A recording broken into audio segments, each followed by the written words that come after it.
দাদা দুটো টাকা দেবেন? সাধ্যমতো দিলেই হবে। একটি হাসপাতাল বানাতে চাই, ডাক্তারি স্কুল বানাতে চাই। জানেন একথা কে বলেছিল?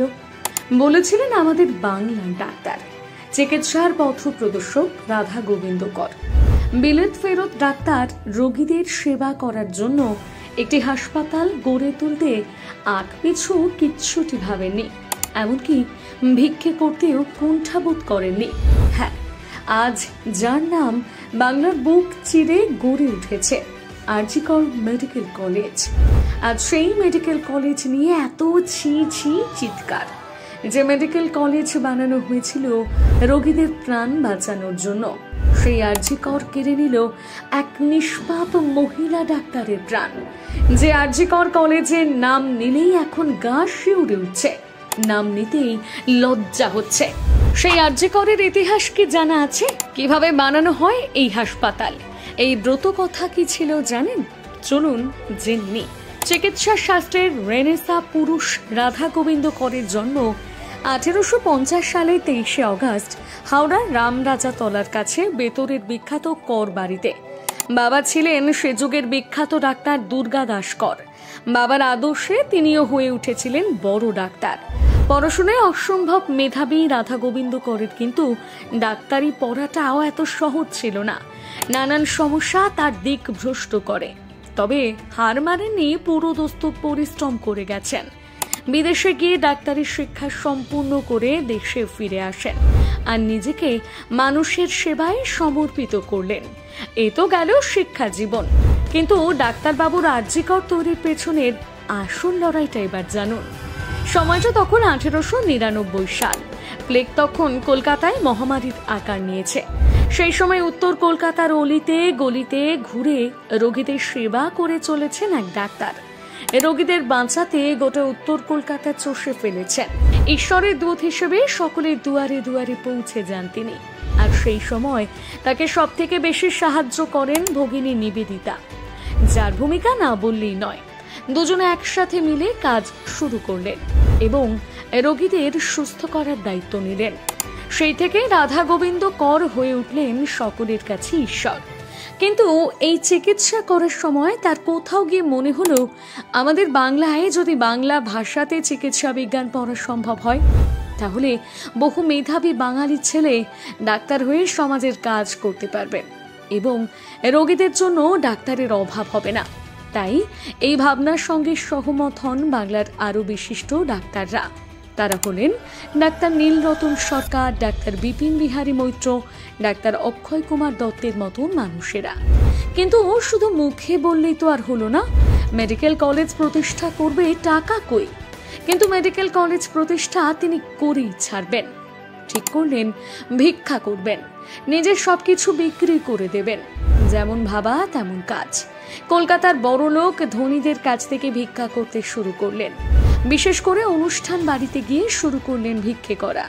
সেই সময় কলকাতার বড় লোকদের বাড়িতে কোনো আনন্দ অনুষ্ঠান হলে বা তাদের বিয়ের অনুষ্ঠানে ডাক্তার কর সেই বাড়ির গেটের সামনে দাঁড়িয়ে থাকতেন আর আমন্ত্রিতরা এলে তার কাছ থেকে ভিক্ষে চাইতেন। 2 টাকা দেওয়ার জন্য অনুরোধ করতেন। শত অপমান সহ্য করেও নিজের স্বপ্ন সার্থক করার জন্য অনড় ছিলেন। এমনকি তিনি নিজের অর্জিত অর্থের সমস্তটা দান করে দিয়েছিলেন মেডিকেল স্কুল ও হাসপাতাল স্থাপনে। এরপর নিজের প্রচেষ্টায় বেলগাছিয়ায় 12 বিঘে জমির ওপর 1886 সালে গড়ে তুললেন medical college, Calcutta school of medicine, যেখানে পঠন পাঠন শুরু হলো বাংলায়। এই মেডিকেল কলেজ হাসপাতালে প্রথম থেকেই ব্রত কথা ছিল বিনামূল্যে রোগীদের চিকিৎসা করানো, রোগীকে যাতে চড়া দাম দিয়ে বিদেশি ওষুধ কিনতে না হয় সেই সুবিধার দিকে নজর ছিল রাধা গোবিন্দ বাবুর। একটি রোগীকেও নিরাশ করতেন না তিনি। কঠোর থেকে কঠোরতর রোগ তিনি স্বল্প মূল্যে সারিয়ে দিতেন। বর্তমানে যে মেডিকেল কলেজের নাম পরিবর্তন হয়ে তৈরি হয়েছে আরজি কর নামে পরিচিত, এশিয়ার বুকে অন্যতম শ্রেষ্ঠ মেডিকেল কলেজ এটি। কিন্তু 1886 সালের তৈরি। রাধা গোবিন্দ কর যে প্রতিশ্রুতি দিয়েছিলেন, সেই প্রতিশ্রুতি কি 2024-এ এসে রাখতে পেরেছেন স্বনামধন্য সন্দীপ ঘোষ? তারই তো তত্ত্বাবধানে থাকাকালীন একটি মহিলা ডাক্তারের ওপর পুরুষেরা পৈশাচিক নির্যাতন করে জীবন কেড়ে নিল। শুধু কি তাই, একসময় যে হাসপাতাল করার জন্য ডক্টর রাধা গোবিন্দ কর লোকের দুয়ারে দুয়ারে গিয়ে হাত পেতেছেন, তার মর্যাদা কি আদৌ রয়েছে? উত্তর হবে না। কারণ আজ এই আরজি করের বিরুদ্ধে উঠছে ভুরি ভুরি অভিযোগ হিসেবে রয়েছে টাকার বিনিময়ে পাস, চিকিৎসা সরঞ্জামের জন্য কমিশন নেওয়া, রয়েছে টেন্ডার দুর্নীতি থেকে তোলাবাজি, মহিলাদের নিরাপত্তার গাফিলতি, চিকিৎসায় গাফিলতি সহ একাধিক অভিযোগ। আর এই অভিযোগের পেছনে রয়েছে মূল কাণ্ডারি সন্দীপ ঘোষ। আজ তার হাত ধরেই আরজি কর বাংলার কলঙ্ক হয়ে দাঁড়িয়েছে। শুধুই কি তাই, আরজি করের মহিলা ডাক্তারের প্রতিবাদে রাজনীতিবিদ থেকে শুরু করে বুদ্ধিজীবী, অভিনেতা অভিনেত্রী সকলেই প্রশ্ন তুলছেন। ঘটনার 1 সপ্তাহ কেটে গিয়েছে, কিন্তু আজও দোষীরা অধরা।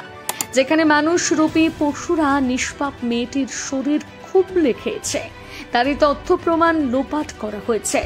এই দেখে বিরোধী দলনেতা শুভেন্দু অধিকারী বলেছেন, পুলিশ কমিশনার বিনীত গোয়েল এবং মমতা ব্যানার্জি দুজনে যুক্তি করে নির্যাতিতা মেয়ের বাড়ির মুখ বন্ধ করতে চেয়েছেন, সেই সাথে পুরো বিষয়টি ধামাচাপা দিতে চাইছেন বলে অভিযোগ বিরোধী দলনেতার।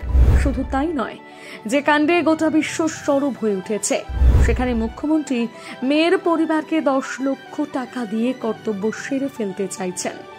ভাবলেও হাসি পায়। একসময় চিকিৎসা বিজ্ঞানকে উন্নত করতে রাধা গোবিন্দ কর যেখানে নিজের ঘাম ঝরিয়েছেন, সেখানে সন্দীপ ঘোষের মতন লোকেরা চিকিৎসা বিজ্ঞানের বুকে কাঁদা ছুটছেন। আবার তারই দোষ ঢাকতে স্বনামধন্য পালোয়ান লোকেরা সহযোগিতা করছে। প্রতিবেদনটি লিখেছে সুনন্দা মান্না, ভয়েস দিয়েছে রিয়া সরকার, গ্রাফিক্স করেছে শুভঙ্কর সরকার, আর ফুটেজ সংগ্রহ করেছে রিতম দাস। বাংলা হান্টের আরও নিত্য নতুন প্রতিবেদন দেখতে নজর রাখুন আমাদের পেজে।